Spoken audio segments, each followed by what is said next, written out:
Welcome back to the Game Plan Coaching Podcast. Today, two guests, one episode, Andy Muir and Mark Cairns, who are co-founders of Coach Logic, calling in from their very Scottish bothy in Edinburgh. They're both coaches, both deeply embedded in rugby coaching and coach education, and they've both built something that I think every coach should know about. Coach Logic. So it started as a video analysis platform, and it's evolved into something really interesting. SAM, the session analysis model. So it takes footage of you coaching, analyzes your behaviors automatically, and then it gives you a breakdown of what actually happened. The questions you asked, the feedback you gave, the moments you missed. It's not about judgment or ticking boxes. It's just holding up a mirror and showing you what happened in your coaching session. I've been coaching since, 2003, 2004. And back then, none of this existed. The idea that you can film yourself coach and get an objective read on your own behavior, then use that to have better conversations with your players, or when you're working with a coach developer, what a shift. And for coaches coming through right now, this won't feel like a shift at all. It'll just be normal. It'll be the infrastructure. And that's exactly where we need it to be. Where filming yourself coach is just a normal thing that coaches do. So, some good stories, some good ideas, and two coaches on this podcast who know their stuff. I hope you enjoy the next episode of the Game Plan Coaching Podcast.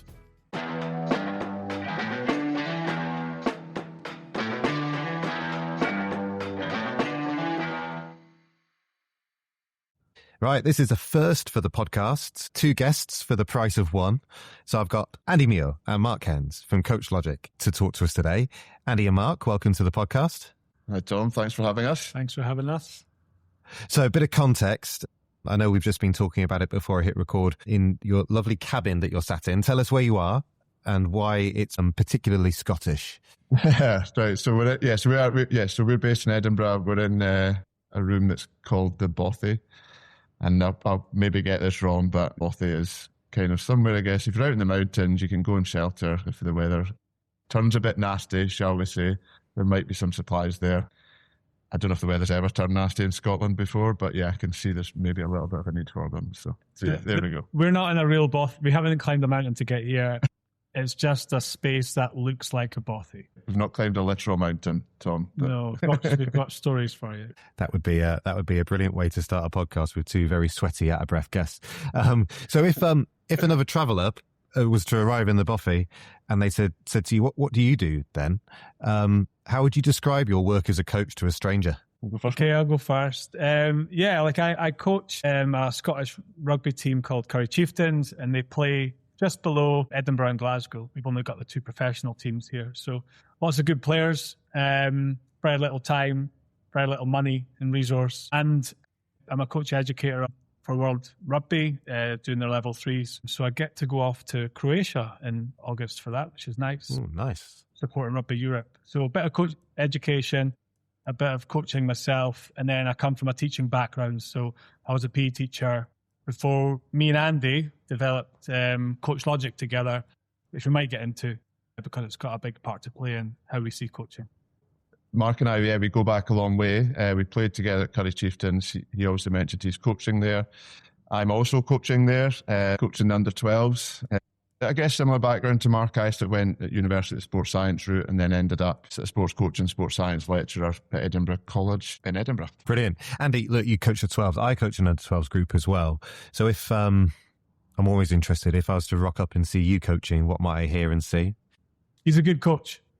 I want to give him confidence on that one. Sometimes you won't hear an awful lot. We're quite lucky. We've got like a group of coaches. So there's about 18 in the squad. So it's not like a huge number. If you got there at the start, the kids would be straight into running around like in some sort of game. Again, we'd maybe be pretty encouraging, I think, as a coaching group as well.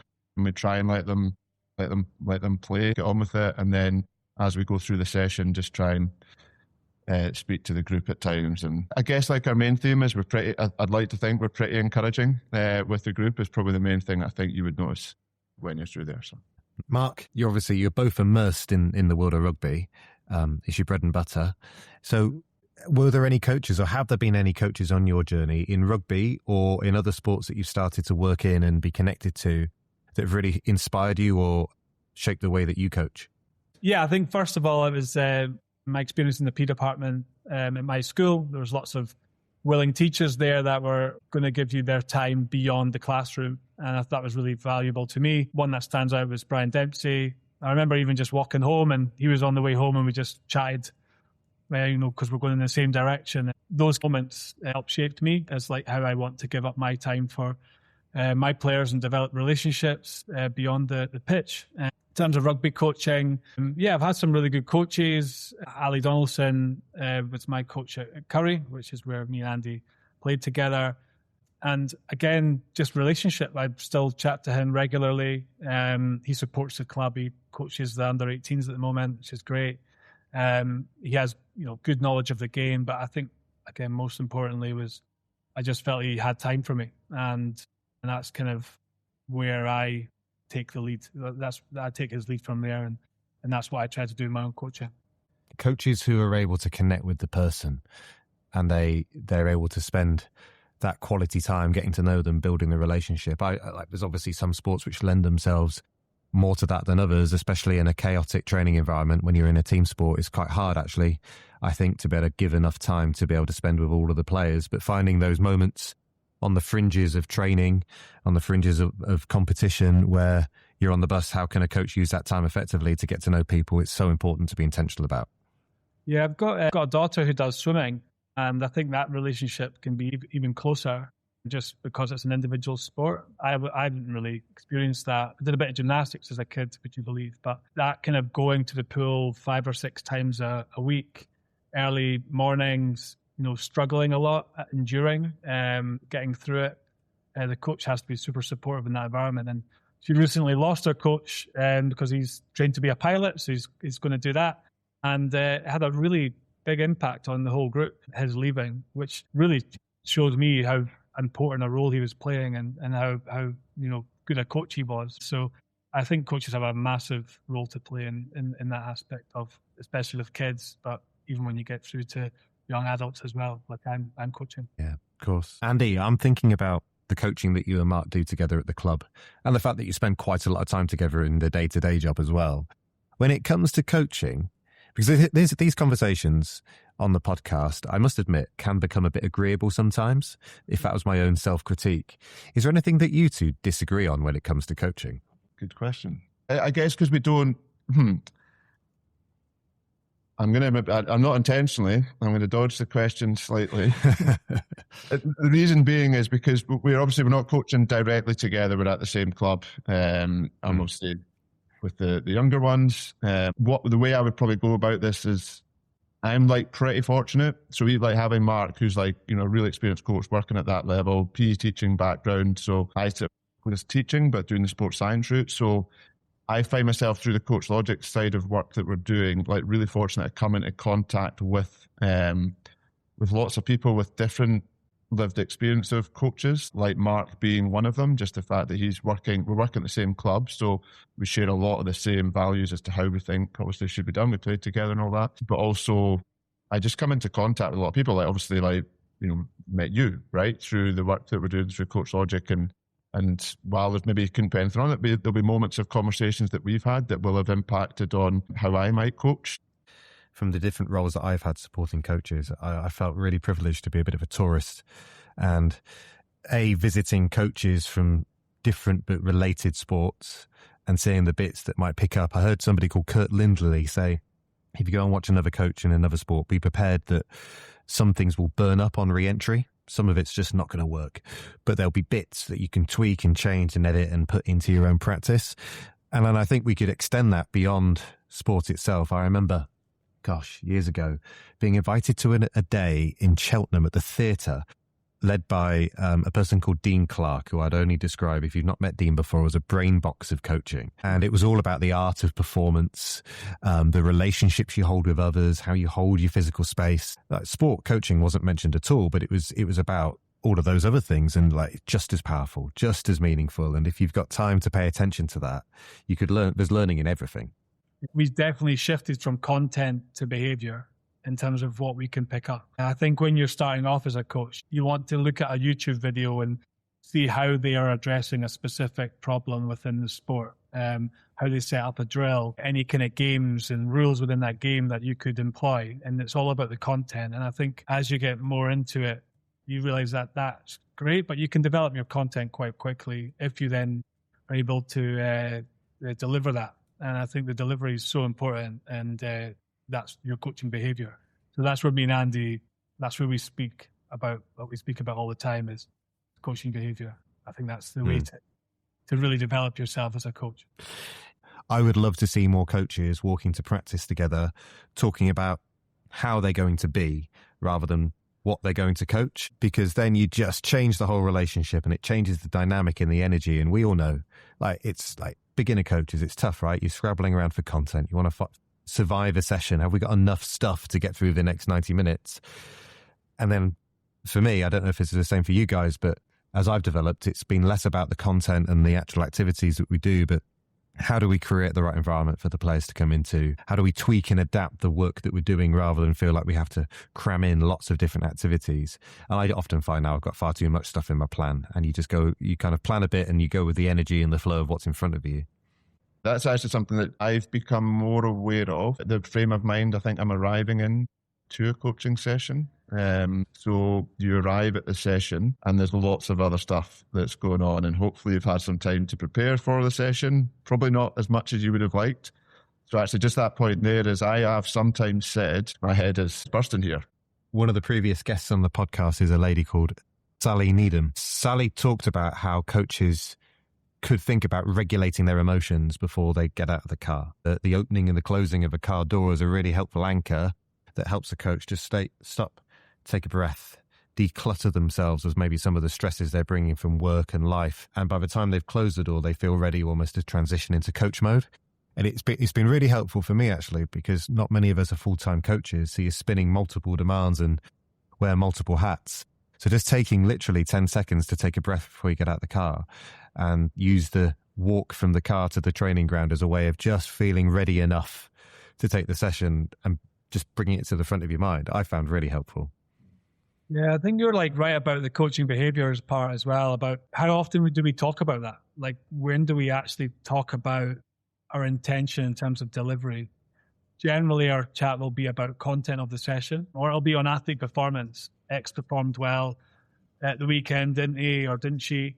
Those are the conversations we're having, either player performance, like how they deliver on the pitch, or the content we provide to the players to get better with their performance. We very rarely get into, right, I'm just going to be really intentional and leave some space for some questions at the end of that block, because I know they've got a lot of information and I want to make sure they've received it properly. Or even on the way to a huddle, like within the session itself, if you've called the guys in, there better be a good reason for it, because you've only got an hour and a half to get what you want to get across in that session generally.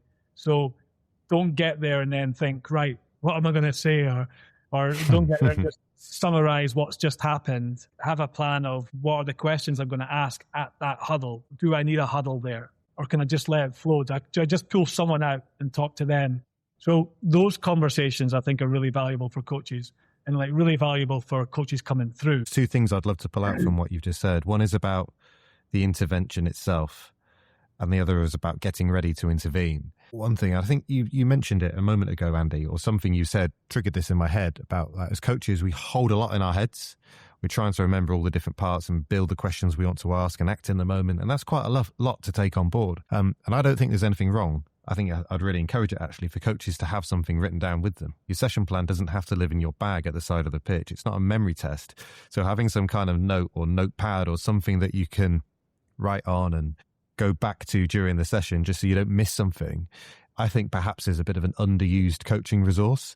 Because, I don't know, my experiences of going through my football level 2, level 3, it definitely did feel like a memory test. But in the realities of coaching, like having stuff with you, and especially using technology like an iPad or something similar to be able to bring it to life with the players, is massive. And the other thing that you said there, Mark, that I'd really like to pick up on is being intentional about the type of intervention that you might use. And I'd be curious to kind of get a sense from both of you about how this comes to life, but whether that's a drive-by, and you just mentioned something in passing to a player about having to stop the practice for everybody, if it's bringing people in for a huddle, if it's not saying anything at all, deliberately not intervening can be an intervention in itself, just allowing the athletes to try and solve the problem for themselves just a little bit longer. And I'd be curious, right, if we were watching you coaching, is there a type of intervention that you would find yourselves going to by default? Yeah, so it's funny that I won't spend too much time on huddles here, but thinking about, and you've maybe had this experience as well, Tom, like with the younger ones, as soon as I bring them in together, and our coaches, a group of coaches, we bring them together, you think, we need to get them away from this as quickly as possible, because when you've got between 15 and 18, 11 and 12-year-old boys standing in close proximity to each other, that doesn't always end well. So, so that, yeah, what we would try and do is, while the different practices are going on, if we've got like enough of the co-coaches to be quite deliberate about each coach going and like engaging with individual players at different times, rather than we have to stop everyone to give one person feedback. And I always think patience is definitely a good skill to have as a coach generally, but especially when you're coaching young players as well. Because there's some players I can think of that if we hadn't had patience with, I don't think they'd be playing anymore.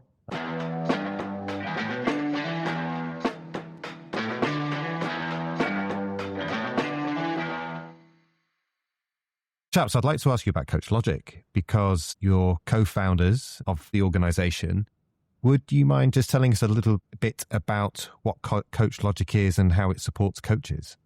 Yeah, when Mark and I were still teaching and coaching and playing, we started out life as a video analysis platform. Ultimately, how do we support coaches to connect with their players around the match analysis that they're doing? So rather than it being a coach that keeps all that information and shares it with the players, so just a much more collaborative, close approach to video analysis.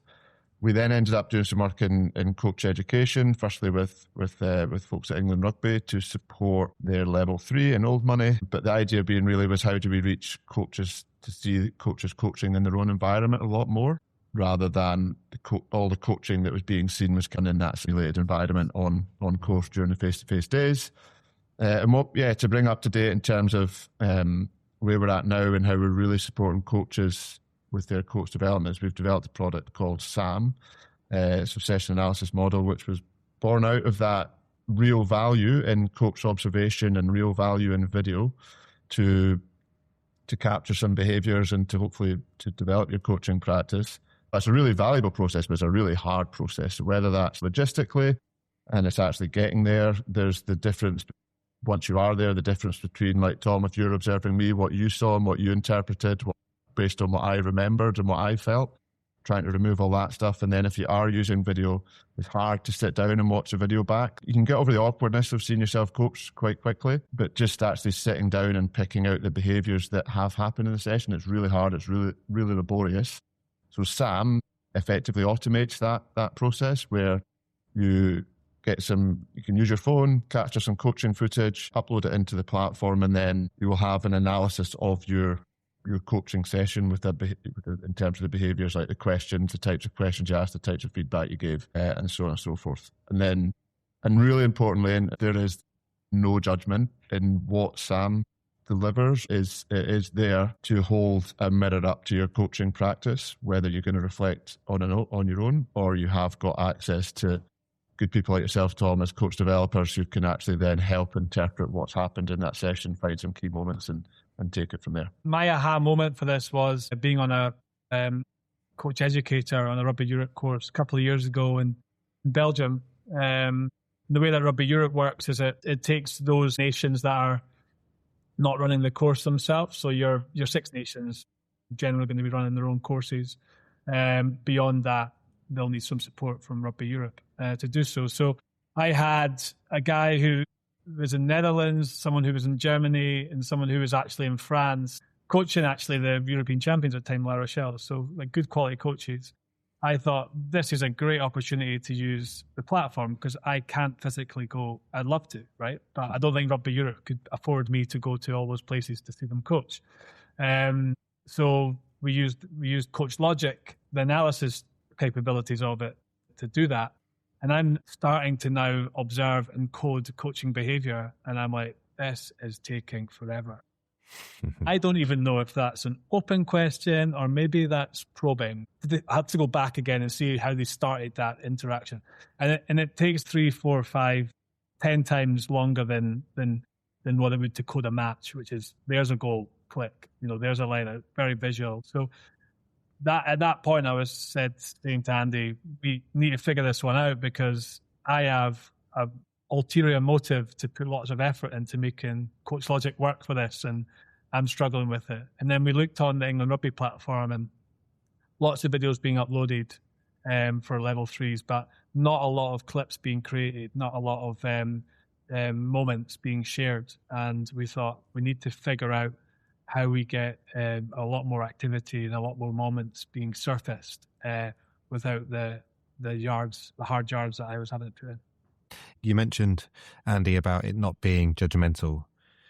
And Mark, you said about this moving from subjective to objective in the way that you're coding behaviours. I'm a huge believer that a role of a coach developer is to help a coach build their own understanding of what good looks like for their coaching practice.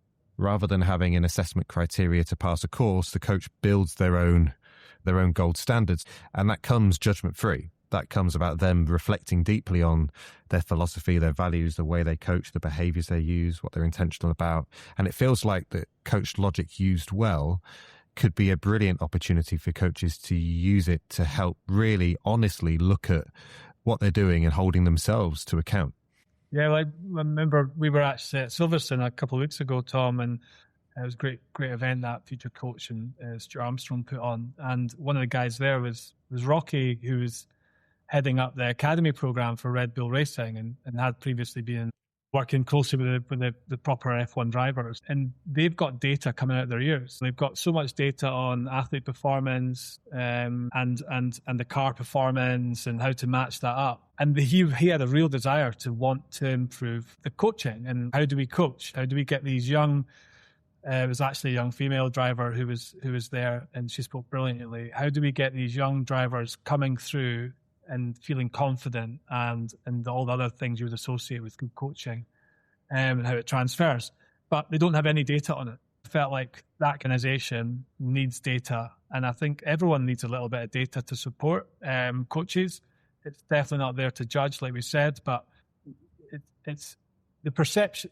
Personally, when I started using it, I was like, that's how I coach. Before that, my perception of how I coach was different. And I couldn't have those conversations because I didn't have any information to tell me any different anyway. So I was talking about content and I was talking about player performance, and I was neglecting my performance, not because I wasn't reflective, because I am, but because I didn't have any information to support my conversation. I just think that's such a valuable tool to have now, is that data to back up those back up your awareness.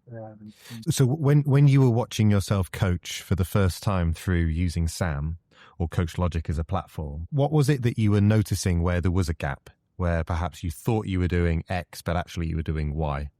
So in terms of how I plan a session or how I plan the year or what I want the players to achieve, I will always look at the game. Like, what's the game we want to play? And then therefore that has to be reflected in practice. So my game, the game that we want to play at the club is high intensity, players making decisions, making mistakes, recovering from mistakes, being comfortable in chaos, all that kind of thing.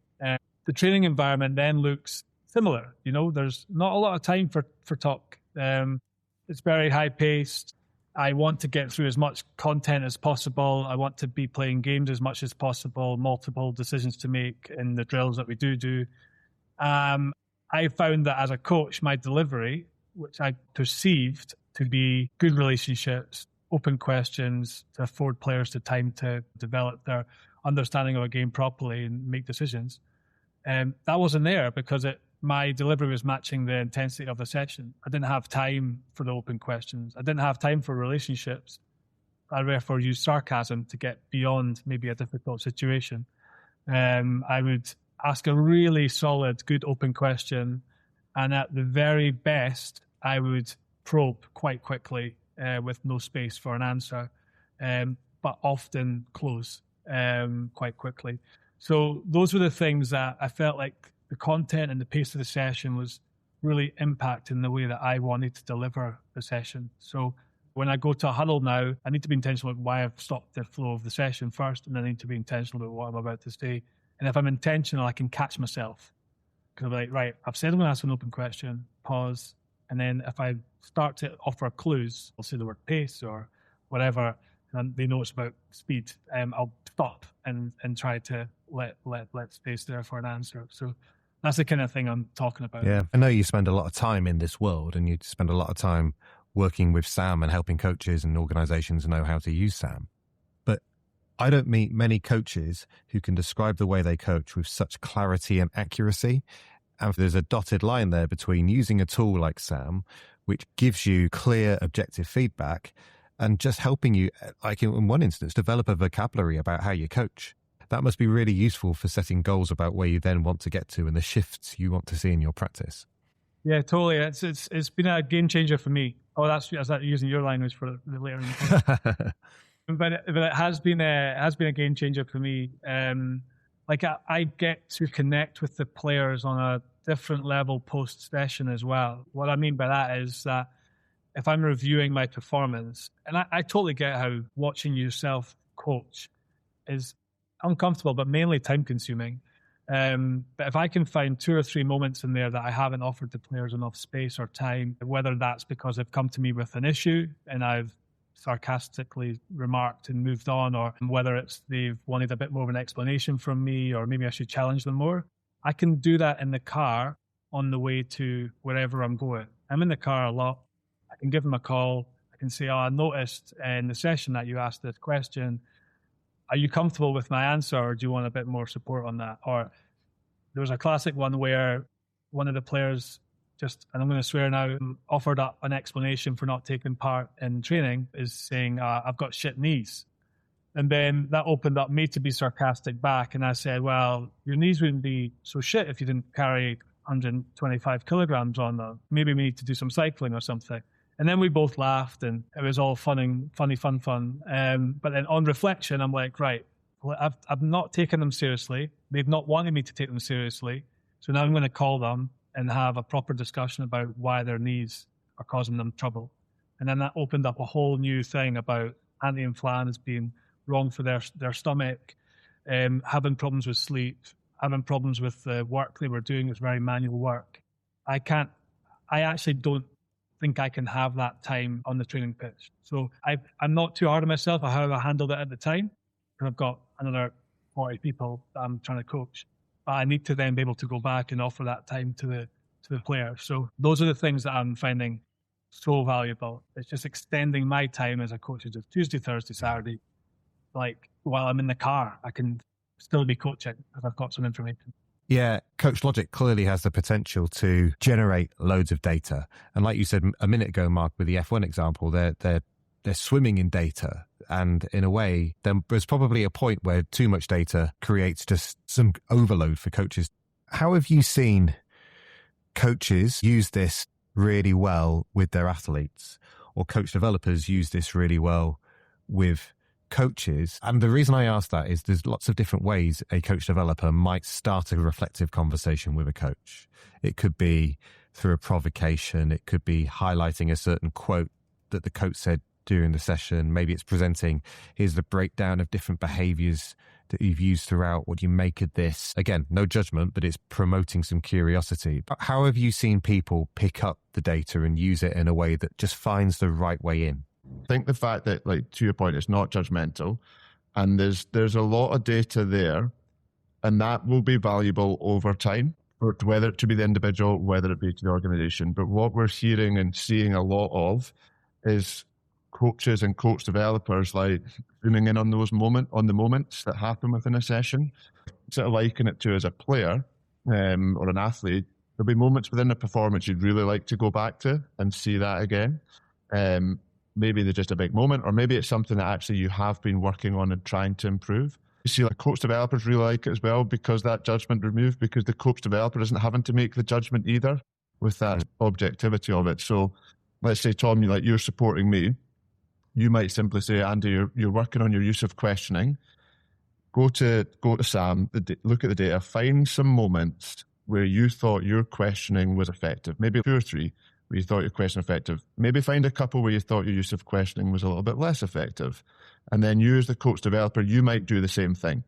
So you've got therefore a maximum of like 8 clips. Those 8 clips might only, you might struggle to get them to amount to a minute, the way that they've been broken down, but it's the value that then is created off the back of that, of those 6, 8, 10 clips that have been identified from that session with very little work on any one side. So I would hope then from you as the coach developer, it allows you to do your role better, and the coach therefore benefits more greatly off the back of that, because there's a bit of co-creation around about the stuff that you want to work on. You get into the context really quickly because you've got the video. So yes, you've got the short clip, but if you want to go back and say, well, what happened before that? Or go forward and to use Mark's example, did you actually allow the question to be answered? You've got that in real context, and you can get, you as a coach developer, I'm sure would think, I can get some real value. I can really support the coach from those small moments that can be found quite quickly.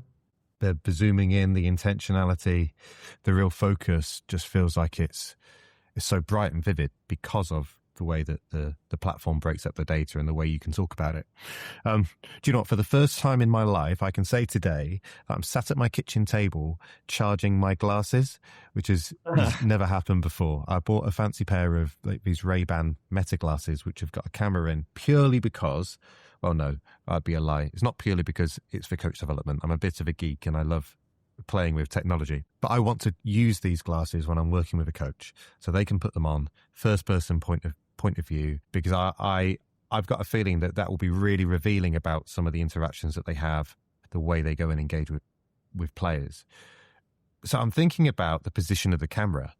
If we can get over the fact that it's a bit uncomfortable to watch yourself back, and we get coaches feeling open to and in the habit of filming themselves, whether that's with a coach developer or on their own, there might be some different vantage points which help the coach reflect on different parts of the session. So as an example, pair of glasses on your face, you see that first person point of view. A camera on your chest, you'll see something slightly different.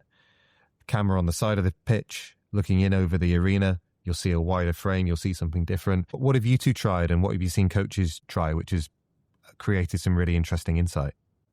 So for me, personally, I started off just with the easiest, which was to buy a harness from Amazon, 15 quid, stick my phone in. What's really important, whether you're doing it from the side of the pitch, the drone, glasses, is the audio. Like, it needs to capture the audio. I think with a lot of coach development, and I've found this as well, is that I don't hear the coach all that often, especially if they're in the middle of a game with a bunch of big guys running around. Like, I don't really want to be in that space, like, too close. So it's hard to hear what they're actually saying, how they're delivering, and therefore you automatically start having conversations about their body language or the way they set up or how long they spoke for, but you're not talking about actually how they behaved and how they delivered. So I think the audio part is really important. So therefore, the easiest way to get that is to have your phone on a chest harness. So that's the first thing I do. However, it doesn't give you sometimes the context you need on the wider session. Like, what are you noticing? Is there stuff happening somewhere else that you're not seeing because it's only picking up your point of view, right? So therefore, having that to capture your audio, but then having another camera at the side of the pitch would be ideal. So you've got two vantage points, but solid audio.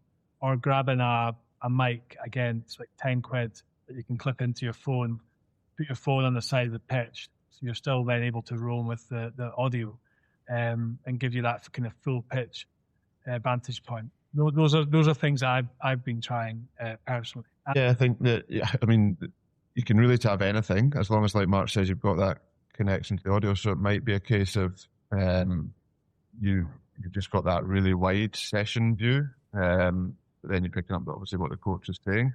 Actually, sometimes if you can, maybe not always appropriate in all environments, but if someone is happy to move around with the session and just like try and catch different views, it might just be a case of either taking the coach's phone or iPad, whatever it is, and just so you can stand behind the group of athletes if they're doing that situation.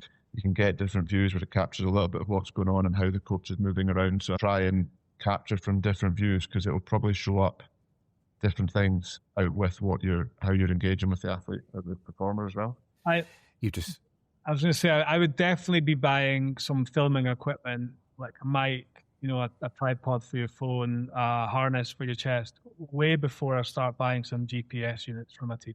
Like, the impact you can have with a GPS unit compared to what you can have with analysing or being aware of your own coaching is like night and day. And, there'll probably be people there saying, yeah, but I don't have the equipment, but they will invest in something to make the player performance better. And it'll probably be some kind of filming device, a GPS unit, maybe different equipment.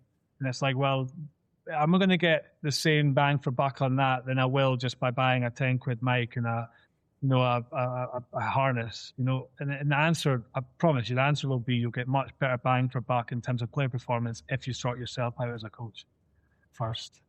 You just sparked an idea, actually. That moving camera position and capturing different angles. What a brilliant way to engage a player in your session who can't take part tonight. You're head of content. You go and film it, and you capture the session from your vantage point. Or even take the chest mount or the glasses and put them on a player for 5 minutes, see what their point of view in the session is and how they experience the coach's interactions with them. That could really shift and change the coach's awareness of what someone else's perspective on the coaching is. On that note, have either of you seen any coaches or clubs pick up Coach Logic and the filming and use it in a really creative way or a way you didn't expect? I think what we're seeing is people using it more and more out with training sessions and more into like the performance or in meetings as well. So if they've got like preview or review meetings, that type of thing with the group, that's definitely happening. Like halftime, it's being used in that way as well. So yeah, that's been interesting. One example, a college basketball coach in Canada shared such a nice example where they used it in game, and obviously in basketball the players are on and off, so maybe compared to other team sports there's lots of opportunity as a coach to interact with the athletes, which you maybe don't get in other sports. And the game, for the context, ended up being like a really close game, which they lost. There was a bit of emotion, and the coach shared with us, said, I picked up some really interesting stuff around about how I interacted with my co-coaches, which I definitely want to do better next time. How I was asking questions of my players, or I was using questions, but they weren't actually questions. So that was interesting. And just generally how they went about things as the emotion of the game went off. And I was like, oh, that's really cool. It's great to hear. They then said something which stopped me in my tracks. But actually, the most important thing was I got that upload, I had my dinner, and that evening I found these moments. And because I put a little bit of focus on me as the coach and what I can do differently, I actually moved on quicker from the loss than I ever would have, because what I would normally do after a loss like that, I would typically have just been thinking of all the things I can get the players to do better. Whereas the first thing they did was they sort of turned the cameras around figuratively, held that mirror up to their coaching practice, realised there's some stuff that they can do differently, which they agreed with themselves and the co-coaches that they would do, and then they focused on how they would support the players with their performance as well. Like, those two things aren't mutually exclusive, obviously, as well, right? If the coaches are changing their behaviour. But yeah, it was the fact that they actually moved on quicker from what was a tough loss that they said normally would take me 48, 72 hours to get over. There are so many nuggets in the last 20 minutes or so of conversation from what you've just said there, Andy. I'm not calling you two nuggets, by the way. What you said there, Andy, moving on quicker, seeing patterns by using Coach Logic over a longer period of time, the opportunity to zoom in and be intentional about the things that you see, changing the perspective for where the camera is and the things you might see and notice by watching it back again, working with a coach developer to find the right point of entry, but also when you're thinking about the players that you coach, how do I start the conversation now I've got all this insight and data? I think like we could talk about this forever, and you probably do find yourselves talking about this forever. But it's just so interesting. And I think like when I started coaching, 2005, 2006, none of this existed. And it feels like for the generation of coaches which are our age, this is something that actually could be game-changing in terms of the way that they might use it. But for the younger generation of coaches coming through, this is just part of infrastructure. This is normal. This is something that will always be there and just enhance as time goes on. You could argue there's an expectation. Yeah. And if we can get coaches not get into the habit, that's the wrong way of putting it, but it's just normal that you film yourself and you watch it back and you use it to get better. Surely coaching will be in a better place because of that. Yeah.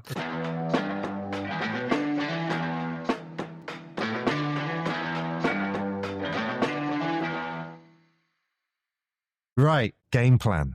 So in every episode of the podcast, I ask our guest or guests today to contribute something new to the game plan, which could be a story, an experience, an idea that we add to this ever-growing book of different strategies and different reflections from the guests on the show. So, chaps, what would you like to add? So it's not going to come as much of a surprise, but I would say film yourself coaching and make sure you've got good audio so you can watch it back and hear how you're interacting with your players. From my personal experience, obviously the experience we're getting from working with lots of different organizations now, it has a huge impact on the way you deliver and therefore have a positive impact on how the players are receiving and performing at the end of the day. And so my example would be just film it, watch it back, and just try and find 2 or 3 moments where you've maybe not afforded the player enough of your time, and you will find those moments, because then you can, follow up. And I have never been in a situation as a coach where I could follow up because I hadn't remembered. And so therefore, looking for those moments, you might recall something and you can get to it quickly. Others will surprise you. Then follow up. Do it in the car, on the way somewhere, have a conversation, afford them the time you should have afforded them at that point. Like I said, it could be a question that they asked that you didn't answer fully. It could be a comment that they made in passing that you didn't take seriously enough. It could be the way that you asked them a question, closed it down, realized you didn't give enough space. Or actually, it could be the way you're interacting with your other coaches. Sometimes I have coaches coming up to me with some really good information, and I can tell by where my camera is facing that I've already turned my back on them as they start to finish the final sentence. So I need to then follow up with those guys as well. So that would be my thing, is film yourself and just look at it and follow up with the players or your co-coaches. That starts to get around the players, and it's really appreciated. If I have a call from my coach because of something on the pitch, before I know it, I'm speaking to someone else about that. And it has a really big impact on how the players will perceive you as well, which is really positive. In my head, I've got a picture of a map of the United Kingdom, and I'm thinking about an organisation like a national governing body who might be thinking about using Coach Logic as a tool that helps their coaching workforce. And on this map, you get your early adopter. One red dot pops up just outside London, and another red dot pops up in Manchester. And all of a sudden, more and more coaches are starting to use Coach Logic because they can see the benefits for them. So for an organisation who has a big workforce of coaches out there doing work who are now starting to use Coach Logic, how could that be really valuable for them? I think it's valuable in the informal discussions that those coaches are having. I think it will be valuable with the data you can collect, as in you will start to see maybe where some gaps are. Again, there's the perception of the coach, which is wrong, but there's also the perception of the governing body, which might be wrong as well, around about where they need supported. So it'll start to give you information about where coaches do need supported with that education piece. But also the ripple effect of me being aware, or any coach being more aware of how they're coaching, means that my coaching conversations more informally are focused on my behaviours and my delivery more than it's ever been. So even if you've got that one red dot in London, I think the impact of that will go beyond that one coach using it, because they'll start to have really good and meaningful conversations. There's 3 things I was just scribbling down as you were talking there about that really speaks to me about Coach Logic used as a tool for a big workforce. One, it's really practical. It helps a coach build an awareness of themselves and just get better. 2, it's developmental. Use it in the long term. See the patterns in your coaching, see the shifts, but also it opens up that conversation with a coach developer and having a second set of eyes support you in your practice. And then 3rd, linking to a point you made earlier, Andy, it's cultural. So it has the opportunity to change the culture in your sport around what being a modern coach looks like, and that reflecting with video is something that's normal and something that's expected of the role of the coach.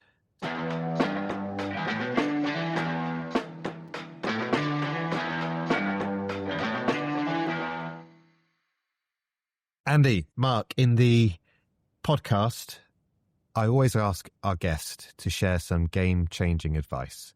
So this is something practical and tangible for coaches to go and try out in their practice.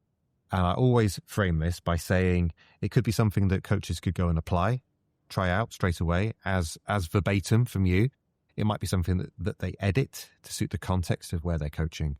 Or maybe it feels a bit radical and not quite right for them, and they might just reflect on it and press pause and come back to it at another time. So what's your game-changing advice?